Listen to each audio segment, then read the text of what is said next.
Assalamualaikum warahmatullahi wabarakatuh. Salam bahagia kerabat desa di seluruh Indonesia. Kembali lagi komunitas Warung Saham dalam acara obrolan Warung Saham yang rutin setiap hari Kamis sore jam 16 sampai jam 17. Saya dengan Mbah Warsa dengan senang memberikan sharing, memberikan sama-sama sosialisasi dan edukasi mengenai salah satu bisnis yang sekarang makin kesini makin tren. Nah, materi pada sore hari ini saya angkat adalah bisnis yang tidak kenal musim dan sudah berumur hampir 110 tahun. Itu di 3 bulan ke depan udah 110.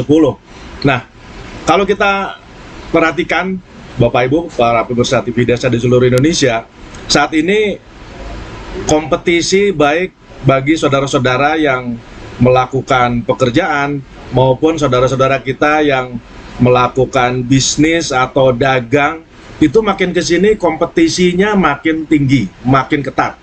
Dan semuanya kita tahu sudah beralih dari eranya yang konvensional ke era yang digital. Sekarang kalau kita lihat berita-berita, semuanya masuk ke industri digital.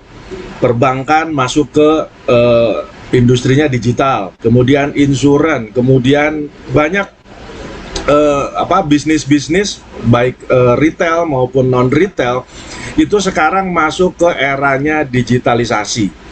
Nah, tadi disebutkan bahwa kalau kita bicara katakanlah berusaha gitu, berbisnis, tentu kita akan cari bisnis atau usaha atau dagang yang kalau perlu tidak ada musimnya. Tetapi faktanya kalau kita lihat di masyarakat itu setiap ada bisnis yang digeluti tentu punya musim tersendiri, punya waktu tersendiri, kapan ramenya, kapan sepinya dan seterusnya. Kemudian kalau kita lihat di bidang pekerjaan, kita tahu bahwa makin ke sini makin ke depan itu hanya beberapa materi atau beberapa sektor yang bisa digarap oleh mereka-mereka yang punya keahlian di bidangnya. Dan ini tentunya memang bidangnya bidang teknologi.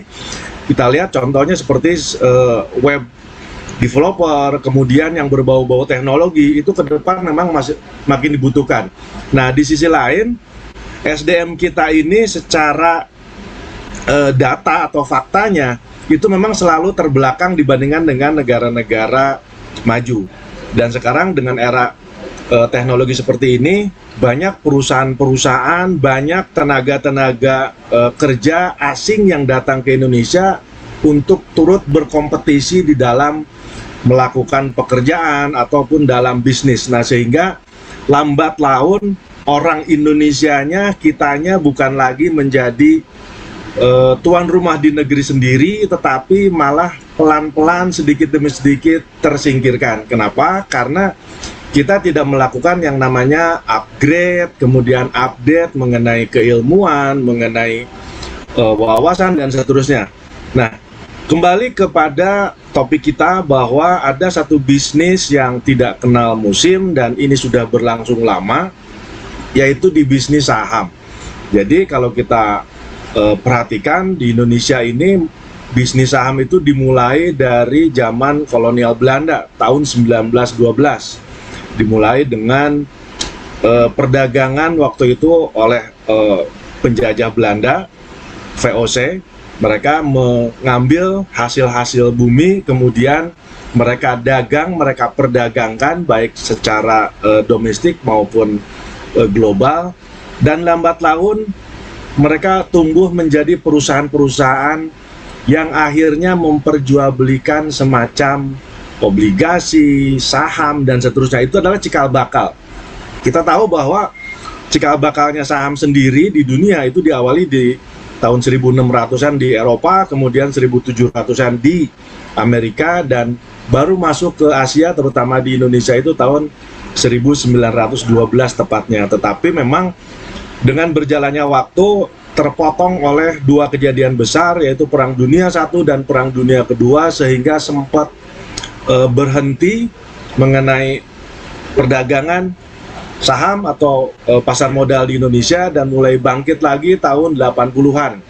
Dulu sempat ada 3 pasar modal di Indonesia. Yang pertama di Jakarta, kedua di Semarang, dan ketiga di Surabaya. Kemudian yang di Semarang tutup, tinggal 2, Bursa Efek Jakarta dan Bursa Efek Surabaya. Nah, tetapi dengan berjalannya waktu, akhirnya pemerintah memutuskan hanya ada 1 pasar, yaitu Pasar Modal Indonesia atau Bursa Efek Indonesia yang berdomisili di Jakarta, di Jakarta Selatan. Nah, kembali kepada kita berusaha atau kita melakukan usaha, tentu kita akan cari katakanlah usaha-usaha, jenis usaha yang kira-kira setiap tahun itu tidak ada yang namanya musiman. Dan kalau kita lihat, kalau kita masuk ke satu sektor, ke satu bidang usaha, itu umumnya memang ada musimnya. Nah, bagaimana dengan di saham? Kita tahu di saham itu seluruh sektor industri ada di dalam pasar modal Indonesia. Nah, sehingga kita sebagai pebisnis, dalam hal ini bisa sebagai trader, bisa sebagai investor, tentu kita akan bisa masuk ke beberapa jenis industri, beberapa jenis sektor industri, dari mulai sektor dasar gitu ya, kemudian sektor pengolahan sampai ke hilir. Nah, untuk lebih jelas saya akan perlihatkan beberapa slide untuk lebih memudahkan kita memahami apa saja sih yang kita bisa lakukan di dalam bisnis saham. Jadi tadi disebutkan bahwa materi pada sore hari ini adalah bisnis yang tidak kenal musim dan sudah berlangsung atau berusia lama. Nah, tentu setiap kita ingin bahwa usaha yang kita lakukan itu tidak berlangsung sekian tahun, berperiode, tetapi memang inginnya adalah atau ekspektasinya, harapannya tentu untuk seterusnya. Dan ini salah satu bukti bahwa bisnis saham ini adalah bisnis yang sudah eksis. Hanya memang orang Indonesia, masyarakat Indonesia banyak yang belum tahu mengenai bisnis ini. Nah, kita akan lihat apa saja sih sektor-sektor industri yang ada di pasar modal. Saat ini ada 12 sektor industri. Jadi di situ ada sektor barang, kemudian sektor jasa. Di dalamnya juga ada subsektor subindustri. Kita akan lihat seperti misalkan sektor energi, barang baku, perindustrian, konsumer. Ini seluruhnya ada di dalam pasar modal Indonesia. Artinya pada saat kita masuk menjadi pebisnis, masuk menjadi seorang trader, kita melakukan nabung saham atau menjadi investor saham, kita bisa memilih. Saat ini ada 750-an perusahaan dari berbagai sektor industri yang menjual sahamnya di pasar modal. Nah, tentu kalau kita masuk ke dalam industri ini, kita akan menjadi salah satu boleh dibilang pemain, salah satu pebisnis yang secara jangka waktu ini sudah terbukti, kemudian secara musiman ini adalah bisnis yang bisa dilakukan kapan saja. Jadi kalau bicara periode tahunan, Januari sampai dengan Desember, ada beberapa sektor industri yang memang naik turun, tetapi kita sebagai trader, katakanlah sebagai investor, beberapa saham itu kita bisa memilih. Misalkan bulan-bulan tertentu kita bisa masuk menjadi investornya di industri tertentu, kemudian di bulan tertentu juga bisa masuk ke industri atau sektor yang lain. Contoh yang paling gampang, katakanlah di akhir tahun, 2-3 bulan ke depan itu kan udah akhir tahun. Jadi Oktober, November, Desember itu adalah momentum bagi perusahaan-perusahaan seperti perusahaan-perusahaan BUMN, khususnya ya perusahaan-perusahaan konstruksi.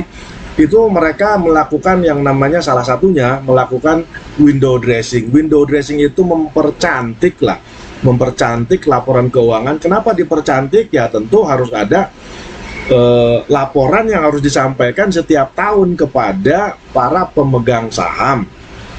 Dan para direksi itu salah satunya melakukan yang namanya corporate action atau aksi korporasi, salah satunya dengan window dressing. Nah, window dressing itu salah satunya juga dilakukan dengan mengkoleksi atau membeli saham-saham yang ada di market. Nah, hukum pasar menunjukkan bahwa pada saat ada pembelian, ada peningkatan pembelian terhadap harga saham, tentu harga saham itu akan mengalami kenaikan. Dan itu adalah momentum bagi kita masuk ke industri atau sektor konstruksi di akhir tahun. Kurang lebih seperti itu. Nah, sekarang kalau kita lihat, ini kan sektor-sektor industrinya, kalau kita lihat barang dan jasanya itu apa saja.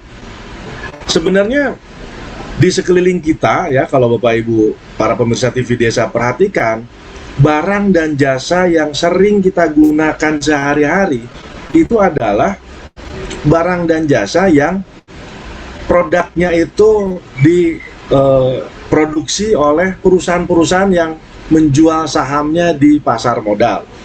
Contoh di sini ada katakanlah Indofood, kemudian ada Unilever.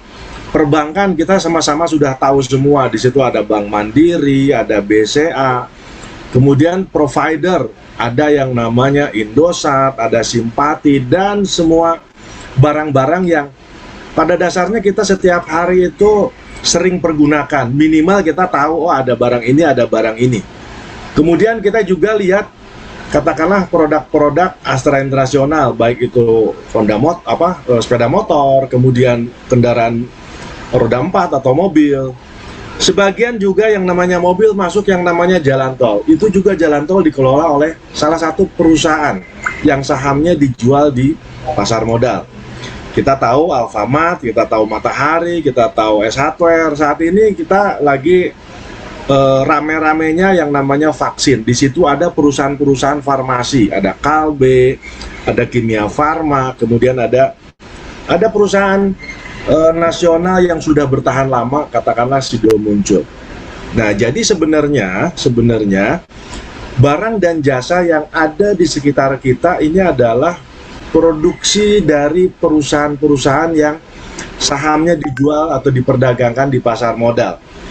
Nah, masalahnya memang banyak masyarakat Indonesia yang belum tahu, bahkan informasi yang diterima itu kurang valid lah ya, atau salah. Jadi seperti pertama, kalau saham itu orang bilangnya malah main saham ya.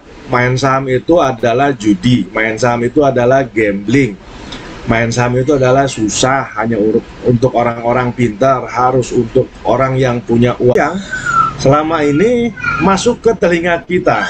Jadi kalau kita perhatikan, katakanlah kita dari usia sekolah, itu informasi-informasi mengenai saham itu adalah informasi-informasi yang cenderung negatif.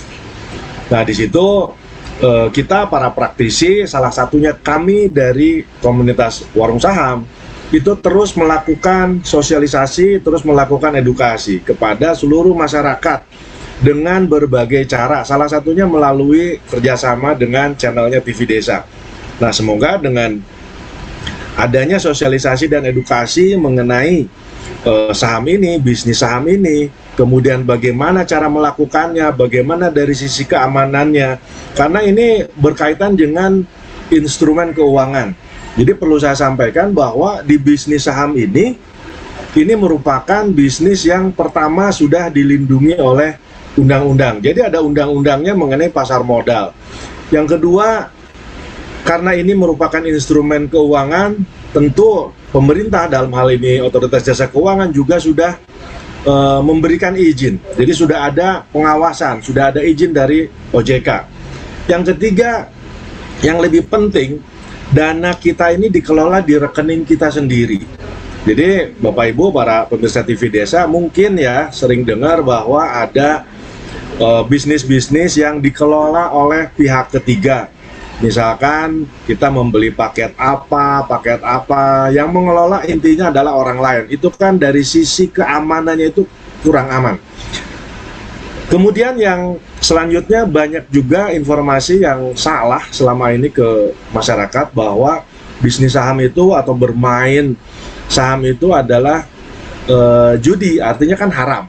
Nah, di sini juga sudah ada fatwa dari MUI, dalam hal ini Dewan Syariah Nasional, yang sudah mengeluarkan fatwanya bahwa transaksi atau jual beli saham di pasar modal itu adalah kategorinya halal.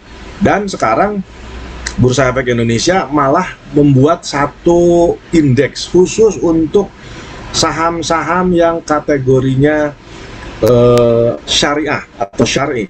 Jadi dari total 750 saham yang diperjualbelikan di pasar modal Indonesia, sekarang hampir, mungkin lebih ya, lebih dari 50%-nya itu justru saham-saham yang saham syariah. Dan kita akan tahu juga nanti di aplikasi. Saat ini kita kerjasama dengan MNC Sekuritas. Dengan MNC Sekuritas dalam aplikasinya kita bisa memilih apakah kita mau menjadi seorang trader atau investor atau pebisnis saham yang masuk kategori konvensional atau masuk ke syariah. Itu ada pilihan. Yang kedua, kalaupun Bapak Ibu teman-teman masuk ke aplikasinya konvensional, itu juga ada screening, ada filtering bahwa saham-saham yang berkode belakangnya S itu syariah. Artinya itu sangat memudahkan kita untuk memilih. Sangat memudahkan kita untuk memilih, bertransaksi, membeli, dan seterusnya. Dan yang lebih penting, setiap bisnis tentu kita harus dapat untung ya. Nah, untuk itu memang bagaimana caranya kita masuk ke bisnis saham ini dengan bisa mendapatkan keuntungan, baik itu keuntungan jangka pendek, jangka menengah, maupun jangka panjang sebagai investor. Tentu kita harus melakukan atau melalui yang namanya bimbingan dan pembelajaran. Untuk itu, kami dari komunitas Warung Saham mengajak seluruh masyarakat untuk yuk sama-sama kita belajar bareng, karena komunitas Warung Saham ini memang mentargetkan kepada masyarakat yang sama sekali, boleh dibilang sama sekali tidak mengerti saham. Kita tidak menyalahkan siapa-siapa, karena memang dalam kurikulum pendidikan Indonesia memang tidak ada yang namanya mata pelajaran atau mata kuliah pasar modal atau saham. Kalaupun ada, itu memang di perguruan tinggi, di fakultas ekonomi, dan itu pun diberikan hanya kulitnya saja. Artinya secara teori mungkin si mahasiswa akan tahu, oh ini saham, definisinya seperti ini dan seterusnya. Biasanya secara sejarah mereka paham, tapi secara praktek, menjadi seorang praktisi, menjadi seorang trader, menjadi seorang investor, itu kita dari fakta yang kita dapat dari Bursa Efek Indonesia masih sangat sedikit. Jadi sampai saat ini tercatat ada totalnya sih 5 juta ya, 5 juta itu tercatat sebagai investor yang ada di pasar modal Indonesia. Tetapi kalau khusus untuk saham itu baru 40%-nya, kurang lebih 2 jutaan. Kalau kita perbandingkan dengan jumlah penduduk Indonesia yang 272 jutaan, kita baru 2 jutaan, artinya kan belum sampai 1%-nya penduduk Indonesia ini menjadi pebisnis saham. Belum sampai 1%-nya masyarakat Indonesia menjadi trader, menjadi investor. Karena apa? Banyak faktor, tetapi 3 faktor utama yang selalu kita sampaikan. Yang pertama karena tidak tahu, tidak mengerti. Kemudian informasinya yang diterima salah. Dan ketiga tentu karena takut rugi. Nah, untuk itu kami para praktisi, tidak saja dari komunitas Warung Saham, karena saat ini ada banyak yang namanya komunitas, ada banyak yang namanya lembaga-lembaga pendidikan yang memberikan sosialisasi dan edukasi kepada masyarakat, bisa lewat macam-macam media ya.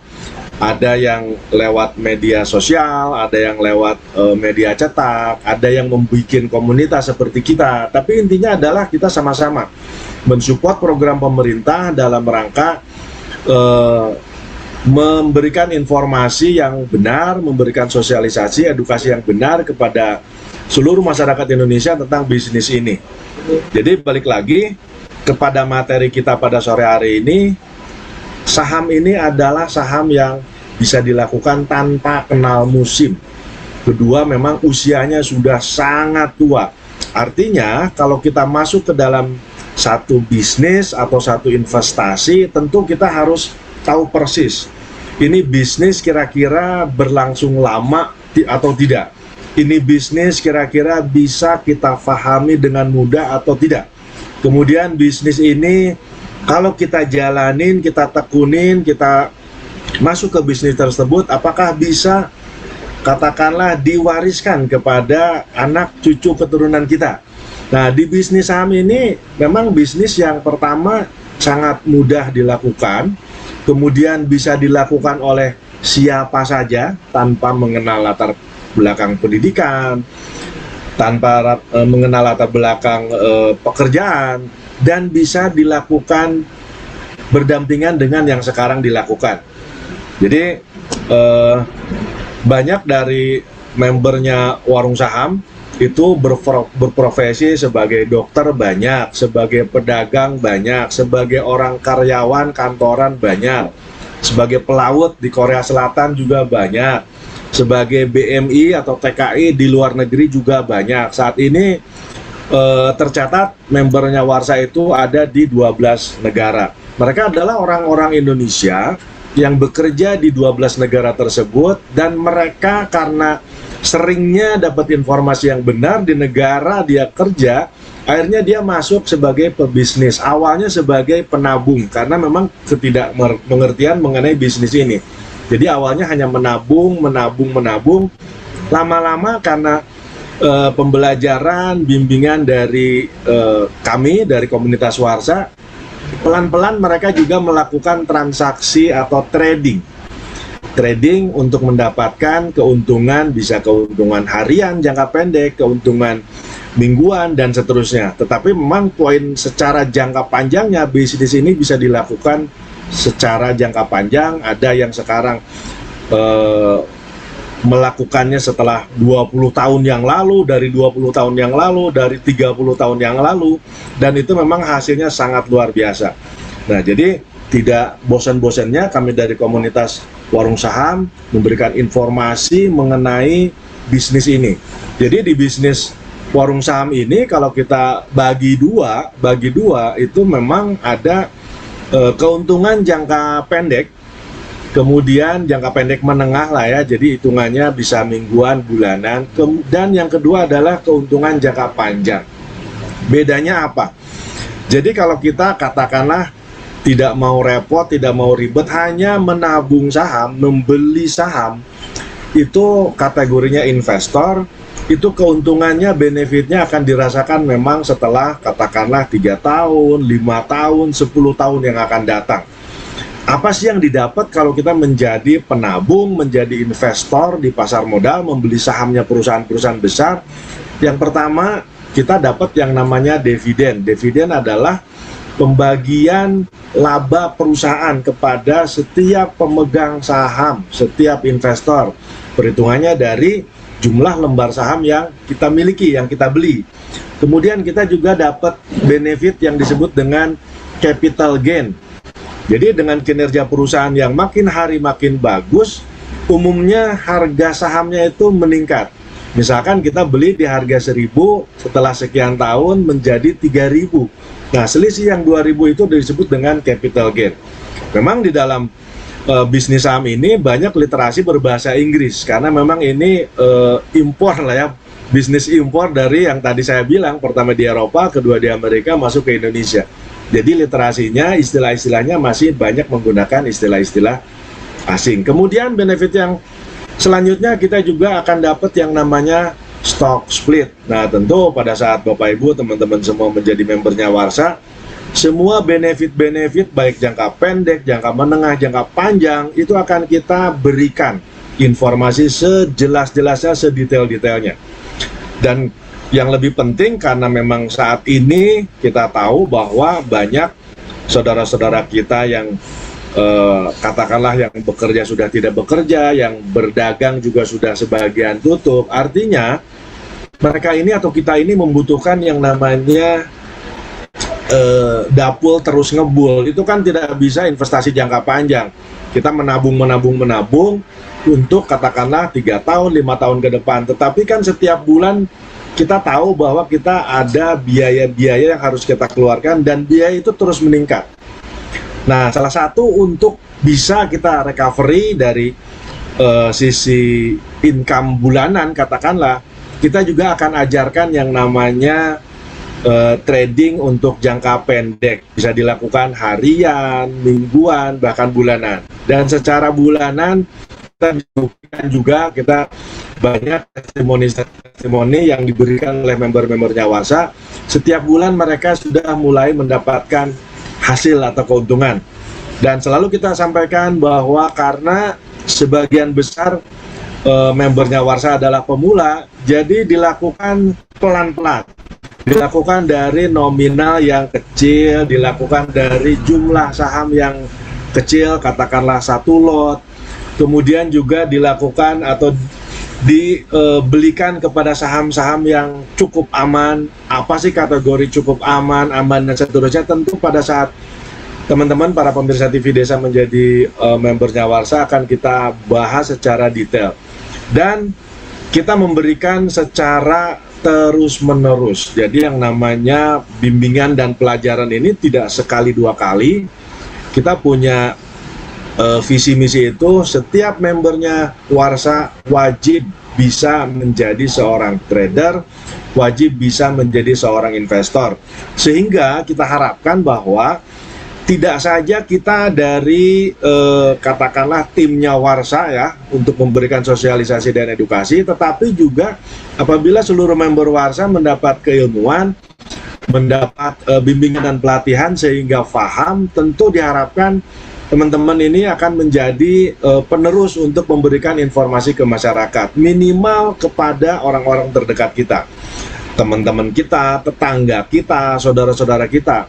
Minimal yang diinformasikan adalah bahwa bisnis saham ini adalah bisnis yang legal, diawasi OJK, sangat aman. Di bisnis saham ini secara data, kita dapat data dari Bursa Efek Indonesia, itu jauh melampaui investasi-investasi di instrumen lain. Jadi kalau kita bandingkan katakanlah dengan deposito, kita bandingkan dengan kita membeli emas setiap bulan katakanlah, atau juga kita bandingkan dengan bisnis properti, itu return atau imbal hasil dari hasil investasi di saham itu jauh lebih tinggi dibandingkan dengan investasi-investasi di instrumen lainnya.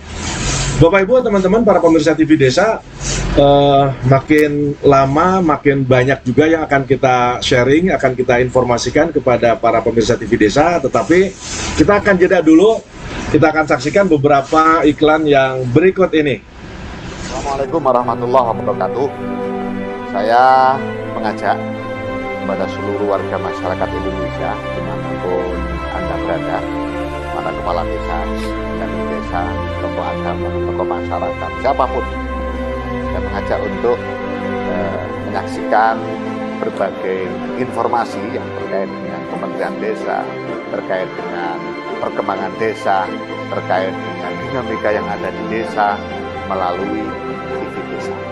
Karena TV Desa ini memang ada untuk memberikan sajian terbaik tentang desa-desa kita, tentang kegiatan-kegiatan kita di desa, yang itu akan sangat bermanfaat dalam rangka membangun desa. Sekali lagi saya mengajak kepada kita semua untuk terus mengikuti dan menonton TV Desa. TV Desa, berkat jati diri bangsa. Telah hadir Desa Pay, cashless-nya kerabat desa Indonesia. Sebuah aplikasi pembayaran online.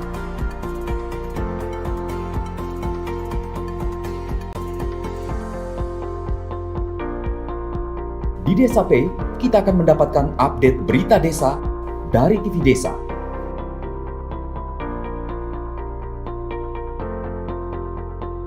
Unduh aplikasi Desa Pay segera. Kamu tinggal di pulau terpencil, pegunungan pinggiran kota, atau daerah di Indonesia yang tidak terjangkau jaringan fiber, ADSL, dan juga 3G. Internetan dengan cepat pasti cuma akan menjadi mimpi. Mau pakai tol langit, pakai Desa Wifi, kunjungi www.desawifi.id. Assalamualaikum warahmatullahi wabarakatuh. Saya Beni Irwan, Kepala Pusat Penerangan Kementerian Dalam Negeri.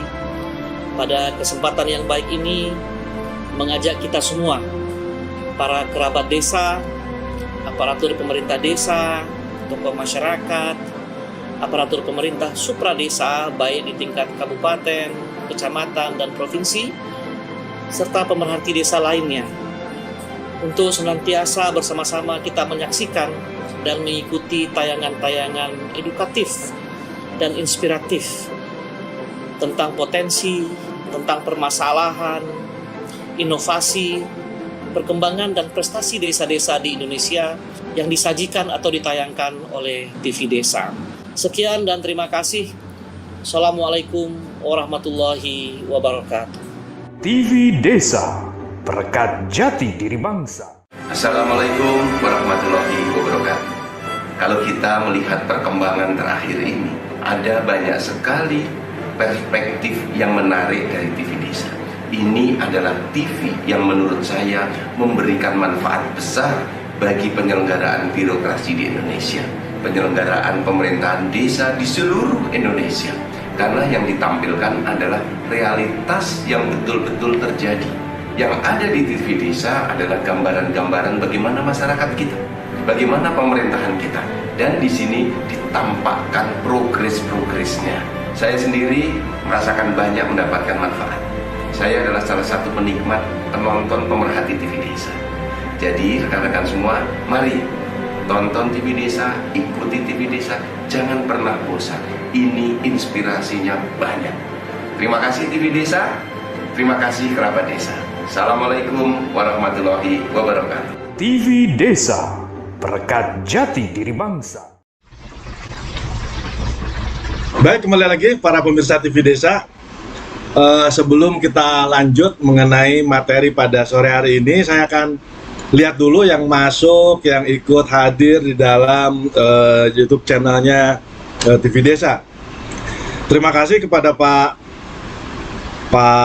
Azhari di Kalimantan ya, Kalimantan Selatan, kemudian Pak Maruba Pandiangan, Pak Jakaria di Banten, Pak Marsin di Labuan, Banten juga ya, Pak Yogi Alexander di Kalimantan banyak ya.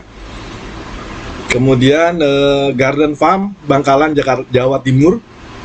Kemudian di sini belum ada pertanyaan. Jadi bagi Bapak Ibu para pemirsa TV Desa, apabila ada yang mau ditanyakan seputar pasar modal, bisnis saham, mengenai trading, mengenai investor, mengenai menabung saham, silahkan. Oke, di sini ada satu nih dari Pak Muhammad Fajar Kurniawan. Bagaimana cara memastikan pihak ketiga broker saham tidak menipu kita? Baik, jadi beberapa lapis untuk pengaman kita sebagai investor. Kategorinya kita adalah investor retail ya, investor perorangan. Nah, jadi pencatatan mengenai kepemilikan saham kita ini tidak saja dilakukan di perusahaan sekuritas, tetapi juga di perusahaan kasei. Jadi kasei itu bentukan pemerintah dalam mengelola aset-aset kita. Nah, jadi kalau untuk sekuritas itu lebih kepada kita sebagai pengguna dari aplikasinya.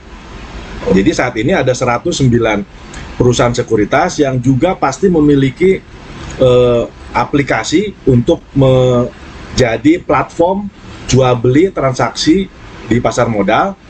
Nah, tetapi pada saat aset kita itu pencatatannya adalah ada di kasei.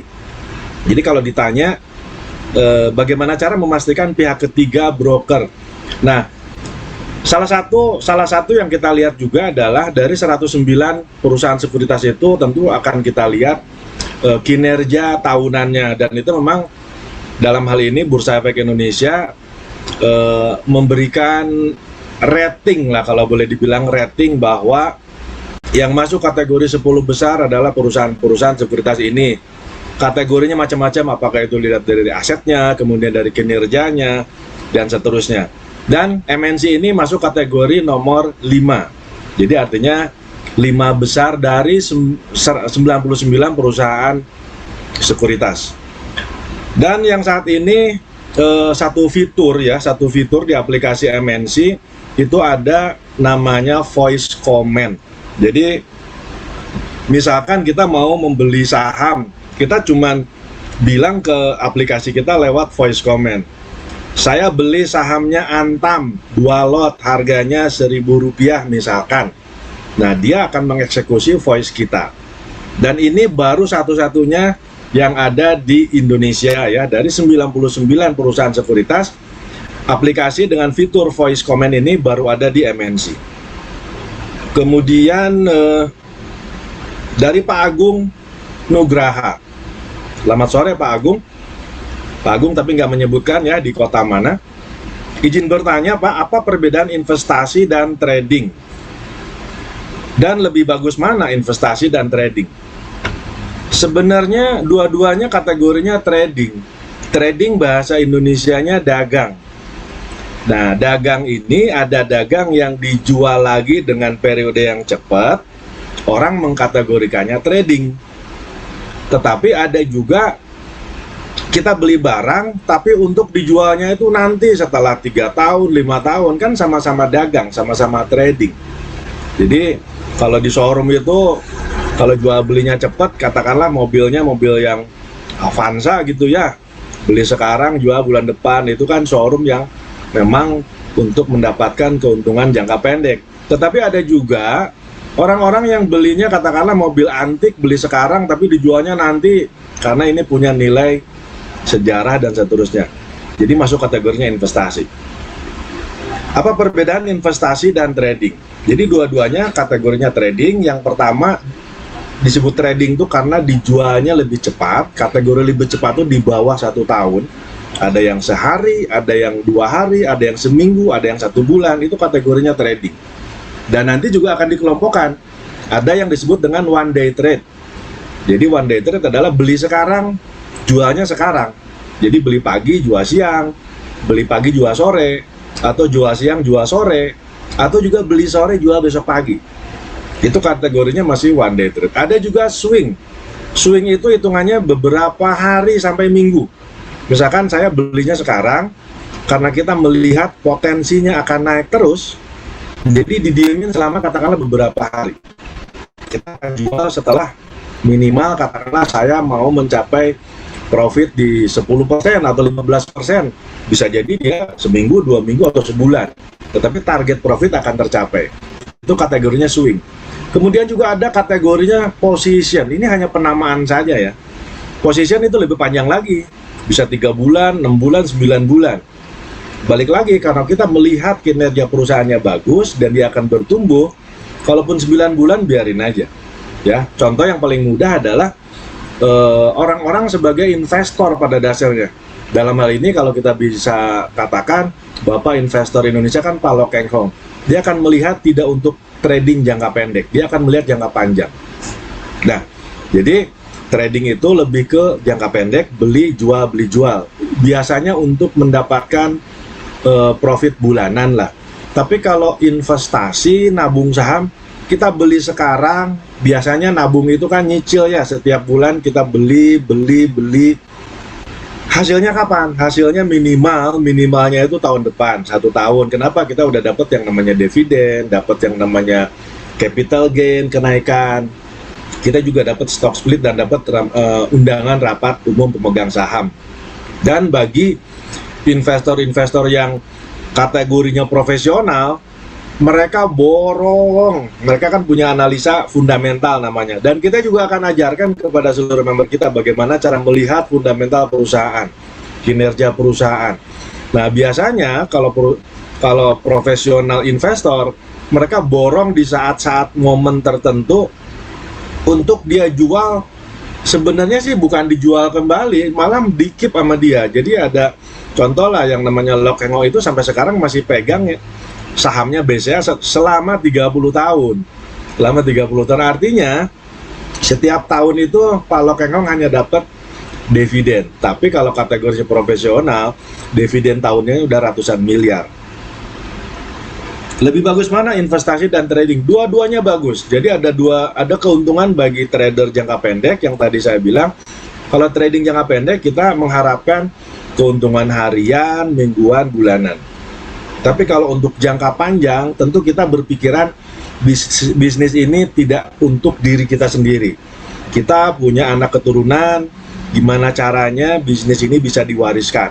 Ya, jadi keilmuan ini juga kita bisa wariskan ke anak cucu kita. Dan pada saat anak cucu kita melek atau mengerti mengenai bisnis ini, mereka sudah punya portofolio, sudah punya beberapa saham yang dimiliki untuk dinikmati di masa datang. Bisa untuk 10 tahun, 20 tahun. Jadi ini investasi yang sangat aman untuk jangka panjang. Begitu Pak Agung. Pak Jupiter 279 menyimak baik. Baik. Sementara belum ada pertanyaan lagi di kolom pertanyaan lewat channel YouTube-nya TV Desa. Baik Bapak Ibu, teman-teman semua, untuk lebih jelasnya lagi saya akan minta izin untuk memberikan bahan presentasi lanjutan. Tadi sudah diinformasikan bahwa pada dasarnya perusahaan-perusahaan yang menjual sahamnya di pasar modal itu adalah perusahaan-perusahaan yang produknya sering kita gunakan. Cuman kita mungkin tidak aware, tidak paham atau pengen tapi belum mengerti. Nah, untuk itu mudah-mudahan melalui sosialisasi dan edukasi seperti pada sore hari ini akan memberikan pencerahan bagaimana sih cara kita menjadi seorang investor. Kita akan lihat, ini adalah gedung Bursa Efek Indonesia pertama kali tahun 1912, itu masih ada di daerah kota ya, dan sekarang bertransformasi setelah proses 110 tahun kurang lebih menjadi salah satu gedung yang megah ada di Jalan Sudirman, Jakarta Selatan. Artinya ini adalah bisnis yang memang pemerintah ini perhatikan. Jadi kalau bicara bisnis investasi tentu kita akan mikirin bahwa gimana caranya ini adalah berlangsung panjang, berlangsung lama, tidak momentum gitu kan, katakanlah 5 tahun habis itu berhenti dan seterusnya. Tentu setiap bisnis kita pengen berkembang dan untuk selamanya. Jadi sampai dengan saat ini dari tahun 1912 ke tahun 2021 itu sudah berproses 110 tahun. Tentu memang mengalami naik turun seperti tadi saya sampaikan. Pernah di Indonesia ada 3 bursa efek. Pertama di Jakarta, kemudian di Surabaya dan di Semarang. Tapi akhirnya dijadikan atau di merger menjadi satu, sekarang ada di Jakarta. Lanjut, kalau kita berminat untuk menjadi trader atau investor, pertanyaan paling mendasarnya kan bagaimana memulainya. Bagaimana memulainya? Jadi sangat simpel Bapak Ibu ya. Cukup dengan dokumen KTP dan rekening tabungan. Kenapa? Karena ini adalah 2 data yang memang diperlukan untuk memproses rekening saham. Dan KTP ini wajib sudah terdaftar di Dukcapil. Setelah itu, silakan Bapak Ibu teman-teman masuk ke websitenya Warsa, www.warungsaham.com. Di situ akan minta diisi nama kita, nomor WhatsApp kita, dan alamat email kita. Kemudian pergunakan kode referral karena di situ meminta wajib. Jadi Bapak Ibu harus mengisi kode referral. Dan ini adalah kode referralnya TV Desa. Jadi kalau Bapak Ibu para pemirsa TV Desa berminat untuk menjadi trader, berminat untuk menjadi investor, silakan menggunakan kode referralnya TV Desa 2103050030 atas nama Pak Suryo Koco.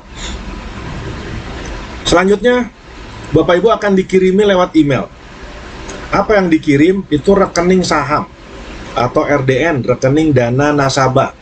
Ada juga rekening dana investor, RDI. Itu istilah-istilah yang ada untuk merefleksikan rekening saham. Nah, setelah Bapak Ibu dapat yang namanya rekening saham atas nama Bapak Ibu sendiri, Bapak Ibu bisa beli saham.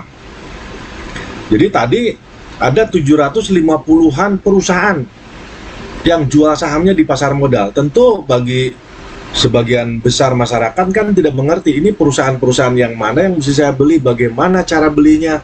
Disitulah memang perlunya yang namanya bimbingan dan pelatihan. Tetapi karena kita memiliki metode yang sangat simpel dan mudah, itu dalam beberapa kali pertemuan walaupun lewat Zooming, itu sudah bisa menjadi seorang trader, bisa menjadi seorang investor. Apakah langsung bisa mahir? Tentu tidak. Jadi kalau bicara mahir itu biasanya bisa karena terbiasa. Jadi kalau dilakukan berulang-ulang seperti kita menjadi katakanlah belajar nyetir mobil akan lebih mahir kalau kita memang sering melakukan praktek nyetir mobil.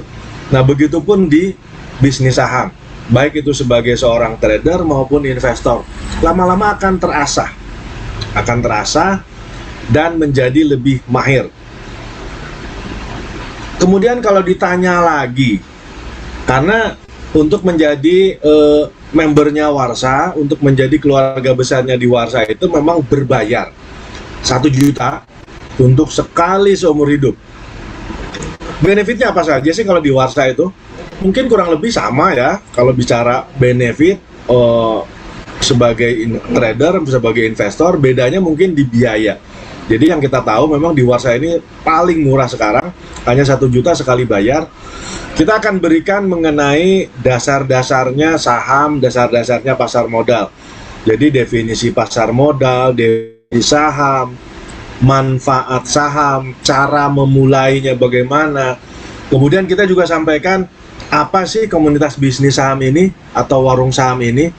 Kemudian kita akan berikan juga pengertian dan perbedaan antara nabung dan trading saham seperti yang tadi ditanyakan. Kemudian nanti akan masuk juga ke kelas yang lebih lanjut ya, kelas menengah kalau boleh dikatakan. Di situ pada saat nanti Bapak Ibu akan dapat RDN, kita akan perkenalkan dengan aplikasi MNC New Trade. Saat ini namanya sudah bertransformasi menjadi Motion Trade. Kemudian dari sekian banyak menu-menu itu, menu apa saja yang wajib diketahui, dan tentu ini akan berjalan sangat mudah. Kenapa? Karena kita tahu dari total kurang lebih 900-an member yang ada di 12 negara tadi, mayoritasnya tidak pernah ketemu dengan kita. Semuanya lewat media Zoom.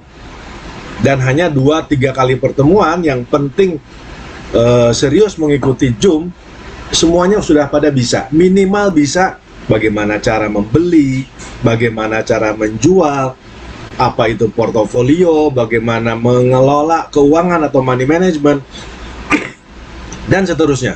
Kemudian kita juga setiap hari, karena banyak dari member-member kita yang menyenangi lah, boleh dibilang menyenangi namanya trading one day trade ya, trading jangka pendek. Jadi kita adakan juga kelas one day trade. Jadi kategorinya bisa one day trade, bisa scalping, bagaimana caranya memilih saham untuk kita bisa beli, bagaimana caranya untuk mengamankan keuntungan, dan seterusnya. Pokoknya seluruh aspek mengenai bisnis saham, terutama di trading saham, akan kita ajarkan. Baik, di sini ada pertanyaan lagi dari Bapak. Kalau Pak Alam Nada, oke, hadir, tapi tidak menyebutkan di kota mana.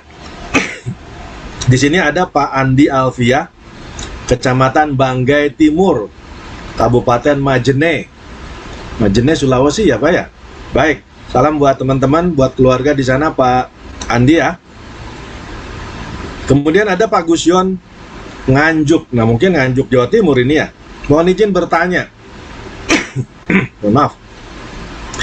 Bagaimana dampak bisnis saham terkait dengan jatuhnya Evergrande? Nah, ini memang lagi viral ya Pak ya, betul. Artinya bisnis saham ini itu memang tidak berdiri sendiri Pak.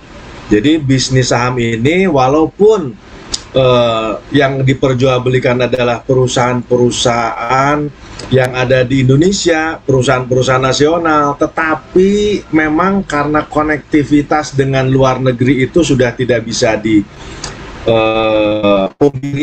katakanlah yang namanya jual beli, ekspor impor, kemudian menggunakan mata uang asing dan seterusnya. Artinya memang sudah terkoneksi dengan global. Nah, penjelasannya adalah seluruh kejadian yang ada di dunia itu akan berdampak, Pak. Akan berdampak. Hanya mungkin bedanya seberapa besar dampaknya. Contoh, di luar yang disampaikan ya, Evergrande ini, kemarin juga ada rame-rame mengenai masalah tapering. Tapering itu kebijakan dari Bank Sentral Amerika ya, The Fed, untuk men-stop, untuk memberhentikan pembelian obligasi. Akhirnya banyak juga investor-investor yang ada di Indonesia yang memang asing itu ngambil uangnya ke luar negeri. Kalau bicara ngambil uangnya ke luar negeri kan caranya jual saham. Kalau jual saham itu hukum pasarnya berlaku. Apabila saham itu banyak yang menjual, itu kecenderungan harganya turun. Jadi pertanyaannya bagus sekali ini dari Pak Gusyon Nganjuk, bahwa pada dasarnya setiap negara akan ada efeknya, Pak. Termasuk di Indonesia, termasuk di Bursa Efek Indonesia. Apalagi di Bursa Efek Indonesia kita tahu hampir setengahnya para investor itu adalah investor asing. Jadi kalau ada dampak global, kita akan ikut. Tapi sejauh mana, sebesar apa dampaknya, tentu setiap negara berbeda-beda. Kita akan lihat mundur ya, tahun 98 itu memang paling parah ya di Bursa Efek Indonesia. Kenapa? Karena kita tahu hampir 70-80% perusahaan-perusahaan Indonesia itu ngutangnya itu dalam bentuk dolar. Nah, pada saat jatuh tempo, dolarnya meningkat sedemikian tinggi, udah kalang kabut. Itu memang sangat-sangat fatal dulu ya tahun 98. Tetapi memang berulang. 2008 juga terjadi seperti itu, tapi bisa mengambil pelajaran dari tahun 98 sehingga porsi hutang itu tidak seluruhnya dalam bentuk dolar, tetapi memang ada porsi dolarnya sekian persen, rupiahnya sekian persen, sehingga dampak tahun 2008 itu tidak separah tahun 98. Begitupun ada tahun 2000, kalau tidak salah 2013. Dan terakhir 2020 kita sama-sama tahu pandemi melanda dunia. Pandemi melanda dunia tidak saja di Indonesia. Hampir seluruh bursa efek dunia juga mengalami penurunan. Ya, dalam hal ini adalah penurunan IHSG atau penurunan kinerja dari satu negara. Dan alhamdulillah juga bisa recovery di tahun 2021 ini. Jadi di tahun 2020 kemarin itu sempat IHSG mencapai 5.000-an, kemudian sekarang sudah bangkit saat ini, tadi sore sudah di atas 6.100-an. Dan prediksi beberapa pengamat dan prediksi pemerintah sendiri, akhir tahun 2021 ini diperkirakan karena tidak ada yang pasti, itu di kisaran 6.800. Bahkan ada yang bilang 7.000, ya kita sih berharap positif ya. Artinya kalau IHSG itu bergerak terus naik, tadi disampaikan bahwa di dalam IHSG itu ada 750 perusahaan, ada 12 sektor, artinya seluruh sendi-sendi kehidupan kita, baik barang dan jasa, kalau IHSG-nya naik, itu secara umumnya perusahaan-perusahaan juga akan bertumbuh naik. Dan ini salah satu indikasi bahwa pertumbuhan Indonesia akan membaik. Kita berharap dan kita doakan mudah-mudahan ini bisa tercapai. Mudah-mudahan terjawab ini dari Pak Gusyon Nganjuk. Kemudian dari Pak Hafid Sefriano, Kabupaten Pasaman, Sumatera Barat. Salam buat teman-teman dan saudara-saudara di sana ya Pak. Kemudian Pak Muhammad Taufik Gresik hadir di sini. Baik, sementara belum ada lagi pertanyaan. Belum ada lagi pertanyaan seputar pasar modal, saham. Kembali ke materi pada sore hari ini, Bapak Ibu, para pemirsa TV Desa, bahwa kita tentu pada saat menentukan satu bisnis, satu usaha, yang pertama kita harus melihat akan lebih baik kalau bisnis yang kita geluti itu tidak musiman. Yang kedua, akan lebih aman dan nyaman kalau memang sudah berjalan atau berlangsung lama, artinya sudah terbukti ketangguhannya. Dan kalau bicara sudah lama, tentu ini bisa diwariskan. Itu adalah salah satu yang menjadi ketenangan buat kita melakukannya. Karena banyak juga kita lihat para saudara-saudara kita melakukan satu usaha, tetapi kayaknya gitu ya, itu tidak dari hati. Misalkan sedikit-sedikit katakanlah dari sisi legalitasnya nggak ada, atau mungkin nyerempet yang terlalu beresiko tinggi dan seterusnya. Nah, kalau di saham ini kita tahu bahwa ini sangat aman kalaupun ada risiko, karena kita tahu yang namanya bisnis, yang namanya usaha itu pasti ada risikonya. Yang bisa kita lakukan tentu bagaimana caranya kita mengkondisikan atau memanage, mengontrol risiko yang akan kita hadapi. Jadi kalau di saham itu yang gampangnya, kalau misalkan kita beli saham, itu kan bisa naik dan bisa turun. Kalau naik, kita nggak perlu bahas, tapi bagaimana kalau turun? Nah, disitulah perlu yang namanya bimbingan dan pelatihan untuk bagaimana caranya mengamankan aset kita. Jadi, kalaupun dalam beberapa hari, misalkan kita mengalami kerugian, tetapi secara akumulasi 1 bulan, gimana caranya sih dalam 1 bulan ini kita mendapatkan keuntungan. Dan masalah keuntungan kita tidak bisa samaratakan, Pak dapatnya berapa persen, Pak modalnya berapa. Itu sangat subjektif ya, karena setiap orang pasti berbeda. Dan setiap orang tentu rezekinya juga berbeda-beda. Ada orang yang modalnya 10 juta, untungnya 1 juta, artinya kan dapat 10%. Tetapi lebih kepada keilmuan. Kita bimbing, kita edukasi bagaimana caranya memulai menjadi investor, bagaimana caranya memulai menjadi seorang trader, kemudian pagar-pagar atau koridor-koridor apa yang harus kita miliki. Karena salah satu faktor keberhasilan bagi seorang trader dan investor itu adalah masalah psikologi. Dan kita juga akan ajarkan, kita bimbing kepada para seluruh member kita. Psikologi ini kalau bicara porsi, itu menempati terbesar. Hampir 60% keberhasilan seorang trader investor itu dilihat dari psikologinya. Jadi bagaimana cara kita memulai, kan tentu harus dengan berdoa misalkan, kemudian setiap dapat keuntungan berapapun harus disyukuri, itu kan bentuk-bentuk psikologi. Setiap ada kesalahan yang kita lakukan, jangan disesali, jadikanlah itu sebagai guru terbaik, ya. Pengalaman kan guru terbaik. Jadi itu adalah psikologi-psikologi yang terus kita sampaikan, terus kita berikan kepada seluruh member kita, sehingga tidak saja seluruh member kita itu mahir bisa melakukan beli, jual, atau trading saham di pasar modal, tetapi lebih kepada bagaimana mengelola emosi, bagaimana mengelola psikologi. Ini makin menarik sebenarnya para pemirsa TV Desa, tapi karena waktu juga yang harus berpisah, kita akan ketemu lagi hari Kamis mendatang di jam yang sama di acara obrolan warung saham. Terima kasih. Assalamualaikum warahmatullahi wabarakatuh. Salam bahagia kerabat desa seluruh Indonesia. Salam warung saham.